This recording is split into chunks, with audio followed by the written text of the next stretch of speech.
Welcome to Let's, English stories you can enjoy anytime, anywhere. In 1953, two men stood on top of the world. Their names were Edmund Hillary and Tenzing Norgay. Together, they became the first people to reach the summit of Mount Everest, the highest point on Earth. This is the story of that journey. But it's more than a tale of snow and mountains. It's a story of friendship, courage, and quiet determination. The path to the top was long and dangerous. Blizzards, avalanches, freezing nights. And yet, they kept going. Not for fame, not for money, but for something deeper. A dream, a shared goal, a step into the unknown. In this story, you'll walk beside them. You'll feel the cold wind. You'll hear the crunch of snow under heavy boots. And when they finally reach the summit, you might just feel like you were there too. So, get comfortable. Let's climb together, through words, through history, and into the sky. The story begins far from the snowy slopes of Everest. It starts in a quiet town in New Zealand, where a tall, shy beekeeper named Edmund Hillary lived. He wasn't famous, he wasn't rich, but he had strong legs, a quiet heart, and a dream that grew bigger each year. A dream to climb the greatest mountains on Earth. Hillary began with the mountains of New Zealand. Then he went to the Alps. He trained his body, his mind, and his will. Every climb made him stronger. Every failure taught him something new. And then, in 1951, he was invited to join a British expedition to the Himalayas. There, he saw Everest for the first time. It was taller than anything he had ever imagined. The summit seemed to float in the sky, covered in clouds and shining ice. He looked up, and something inside him whispered, "One day, I will stand up there." At the same time, another man was chasing his own dream. His name was Tenzing Norgay. He was born in a small village near Everest in Nepal. He grew up watching the white peak from his window, and he always felt it calling him. Tenzing became a porter, one of the strong Sherpa men who carry supplies and help climbers. But he was more than a helper. He was a natural mountaineer, brave, skilled, calm under pressure. And he had already tried to reach the summit once, in 1952, with a Swiss team. They came close, but the mountain turned them back. Then came 1953. The British planned a new expedition, their best and biggest attempt yet. They wanted to reach the top before anyone else. This time, they chose a new leader, Colonel John Hunt. And, from his long list of climbers, he picked Edmund Hillary and Tenzing Norgay. The team began their climb in the spring. It was not a quick trip. First, they crossed deep rivers. Then, they walked through green valleys. Finally, they reached the high base camp, where the snow never melts and the air is thin and sharp. At over 5,000 meters, every step was harder. Their lungs burned, their heads ached, but they pushed forward, building camps higher and higher up the mountain. Each camp was a new line drawn in the snow, a little closer to the sky. One night, a great storm came. The tents shook. Snow buried their supplies. Hillary and Tenzing spent the night holding down the canvas with their hands, afraid the wind would carry it away. In the morning, their boots were frozen, but they smiled. "The mountain is testing us," Hillary said. They waited for the weather to clear. When it did, they climbed higher, setting up the final camp at 8,500 meters. There was not much oxygen left. Not much food either. Just them, a few tools, and a belief that they could do it. The night before the final climb, they barely slept. They boiled snow for water, checked their gear, then lay still, listening to the wind outside. The summit was only a few hundred meters above them, but at that height, each meter felt like a mile. As the first light touched the ice, Hillary looked at Tenzing. "Ready?" he asked. Tenzing nodded. They tied their ropes, checked their ice axes, and stepped out into the cold. 2 men, 1 mountain, and the greatest challenge of their lives. The morning was cold and still. Hillary and Tenzing packed their gear in silence, checked their ropes, and stepped out of the tent into the thin, icy air. The snow crunched underfoot. The wind tugged gently at their jackets. This was it, the final climb. Each step was slow and heavy. The oxygen in their tanks helped a little, but the air was razor thin. Their muscles ached, their heads pounded, but they moved with purpose, their minds quiet and focused. The slope was steep and dangerous. Snow hid cracks. Ice covered rocks. A single slip could mean disaster. But the 2 climbers had trained for this. They helped each other over ridges, paused to rest when needed, and pushed forward inch by inch. As they climbed, clouds drifted around them. Sometimes the sky opened and sunlight lit the snow like glass. Other times, they could barely see a few meters ahead. But they never turned back. Then they saw it, a steep wall of rock and ice. Nearly 12 meters tall, it blocked their path like a final test. Hillary paused, studying it. There was no easy way around. He searched the wall, found a narrow crack, and began to climb. His boots pressed into tiny ledges. His ice axe bit into the frozen surface.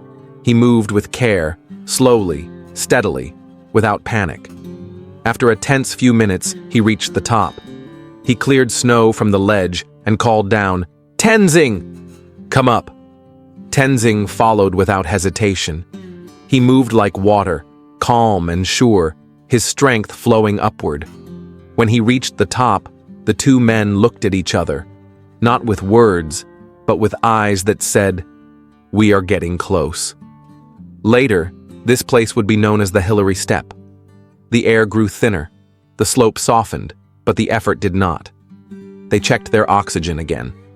Still enough, but not much. They kept moving. Step, breathe, step, breathe. They rounded a final curve in the ridge, and suddenly the sky opened. Above them was a smooth dome of snow, untouched, silent, and waiting. This was the summit. It was not sharp or dramatic, just a soft white rise above the world. They had reached the highest point on Earth. Hillary and Tenzing stood still for a moment. The wind whispered. Nothing moved. No crowds, no sound. Just 2 men alone at the top of the world. Tenzing reached into his coat and pulled out a small offering of sweets, a gift to the mountain, as was his Buddhist tradition. He placed it gently in the snow. Hillary took out his camera and snapped a photo of Tenzing, standing proudly against the empty sky. They didn't speak much. There was nothing to say, only the cold, the wind, and the quiet truth that they had done it. They stayed for about 15 minutes. Time was short. The weather could change quickly, and they still had to get back down.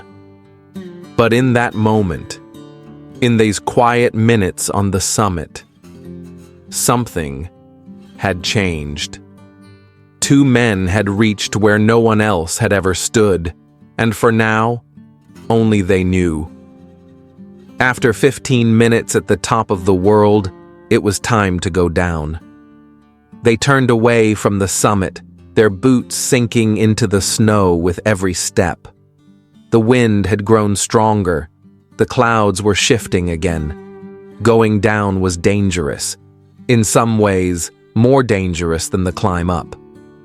Their legs were tired. Their oxygen was low. The slopes were still steep and icy. They moved slowly, helping each other over tricky sections, planting each step with care. There was no joy in the descent, only quiet focus and survival. By late afternoon, they returned to their final camp. Their faces were burned from wind and sun. Their clothes were stiff with ice, but their eyes were shining. They had done it. That evening, they sat in silence, drinking hot tea, wrapped in thick blankets. The summit felt far away now, like a dream. But it had happened. They had stood higher than any person on Earth.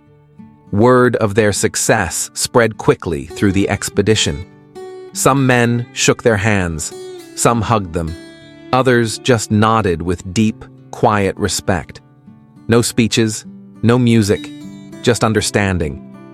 But the mountain was still not done with them. The journey down continued for days. Step by step, they made their way back to the lower camps. The air grew thicker. The snow softened.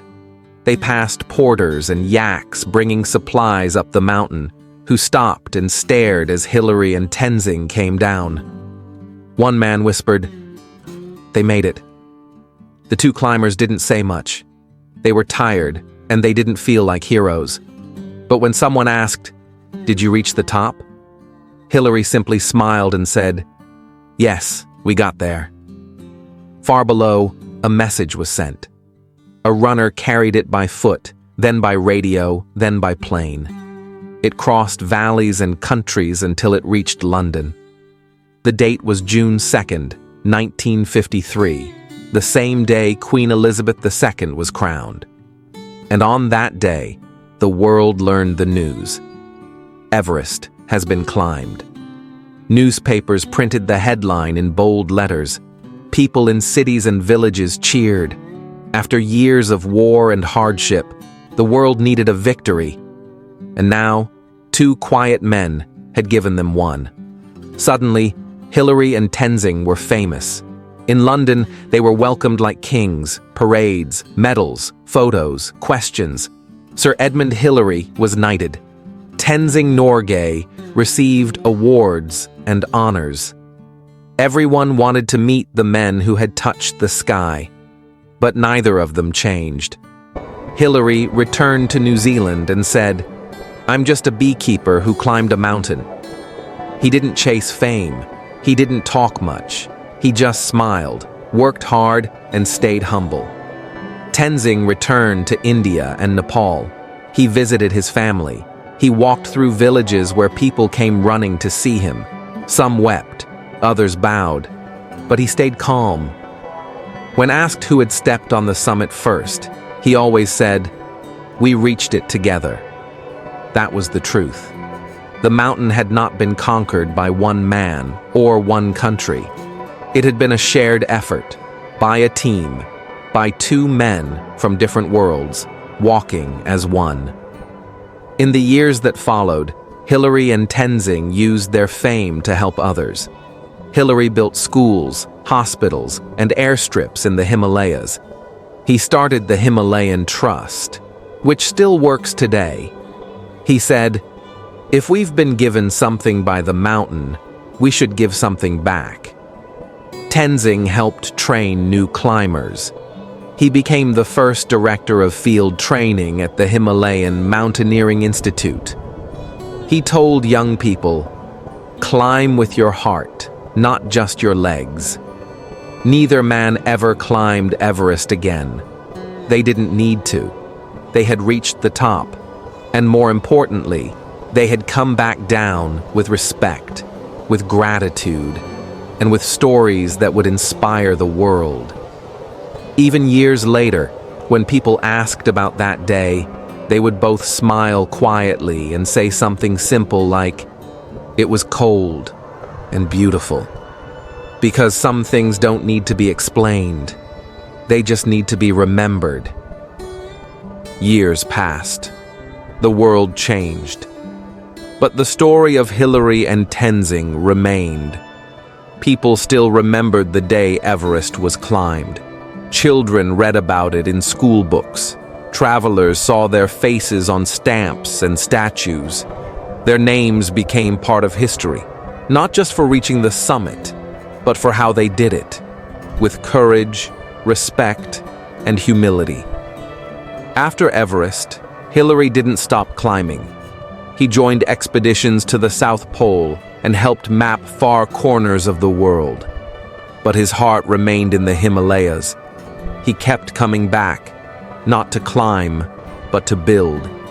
He used his fame to help the Sherpa people. He built more than 30 schools, several hospitals, bridges, airstrips, all in remote mountain villages. He listened to the needs of the people and worked with them, hand in hand.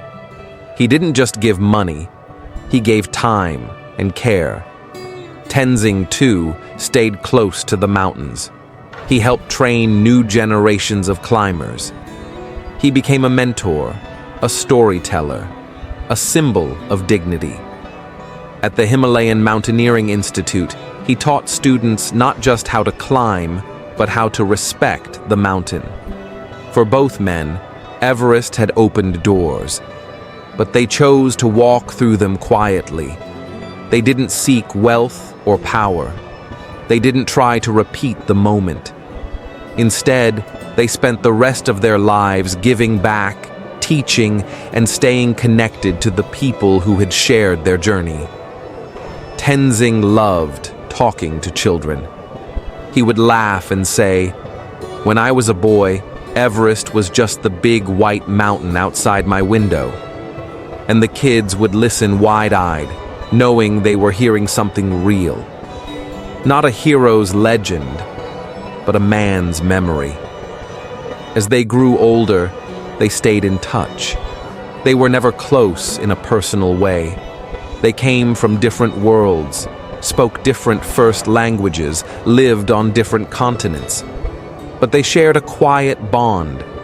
A mountain had joined their names forever.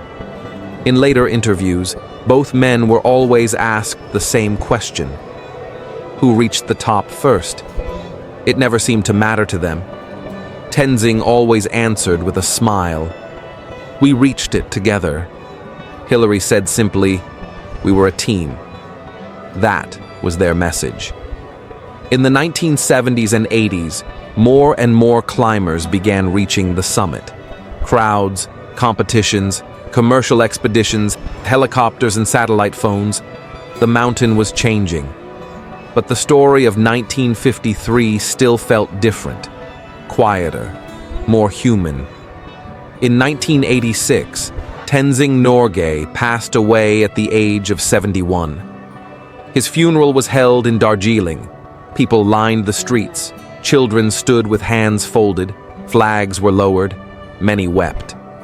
Hillary flew to India to attend. He stood quietly at the ceremony, not as a guest, but as a friend. In the years that followed, Hillary continued his work in Nepal. He lost his wife and daughter in a tragic plane crash in 1975. It nearly broke him, but he kept going, finding strength in helping others. He continued to speak in schools, work on projects, and return to the villages he loved. In 2008, he passed away at the age of 88. All across New Zealand, Nepal, and the world, people paused. Not because a climber had died, but because a good man had lived. Today, statues of Hillary and Tenzing stand near Everest. Airports and schools carry their names. But their true legacy lives in something quieter. In classrooms full of children, in bridges that cross deep rivers, in Sherpa voices telling their story. They showed the world something simple, that greatness doesn't always shout. Sometimes it walks slowly. It shares tea. It reaches out a hand. The mountain remains. The snow still falls. New climbers still come. But the first footprints at the top, they will never fade. Today, many people have stood on the summit of Mount Everest. More than 10,000 climbers have reached the top. Some spend years preparing, others pay large sums to be guided. There are colorful tents at base camp, long lines near the summit, even internet signals in the high snow. The mountain is not the same as it was in 1953. Helicopters fly where no machines once could. Satellite phones connect climbers to the world. Some people climb to raise money, others for a photo, some because it's on their list, some still for the dream. And yet the mountain remains. The winds still howl, the ice still breaks, the cold still bites, and the summit still waits, silent and unchanged. Everest may be climbed many times, but it is never conquered. It allows, or it does not. And among all the stories of world records, tragedies, celebrations, the story of two men remains quietly at the center. Edmund Hillary, Tenzing Norgay, one from a green land of farms and bees, one from a mountain valley where the snow never melts. Two men from different worlds who walked together toward the sky. They didn't have drones or GPS. They had wool jackets, simple gear, and each other. They didn't rush. They didn't shout. They climbed with calm hearts, steady hands, and clear respect for the mountain, for each other, for something greater than themselves. Their story reminds us the most important climbs are not about standing on top, but about how we get there and what we bring back down. Many people now travel to Everest without ever planning to climb it. They walk through quiet valleys, drink tea in stone lodges, visit schools built by Hillary's team, talk to Sherpa families who still tell stories about the day their world changed. In one village, there is a classroom with a photo of Hillary and Tenzing above the chalkboard. Children learn to read, to dream, to listen. They grow up hearing not just about the height of Everest, but about the kindness of those who came down. In another place, old porters sit on wooden benches in the sun. They speak slowly. They remember the early days, the heavy loads, the freezing nights, the simple joy of boiling tea for a tired climber. Some of them knew Tenzing, some still call him Uncle. There's a kind of magic in the mountains that doesn't disappear. It's in the footsteps on snowy trails, in the smell of pine trees, in the prayer flags dancing in the wind, and in the quiet truth that some stories, once lived with honesty, never really end. At the foot of Everest, you can still feel it, that moment in time, that breath in history, when two men stood alone above the clouds. They didn't stay long. They didn't take much. But they left behind something that lasts. Thank you for listening. What did you think about this story? Share your thoughts in the comments. And if you have an idea for a story you'd like to hear next, let me know.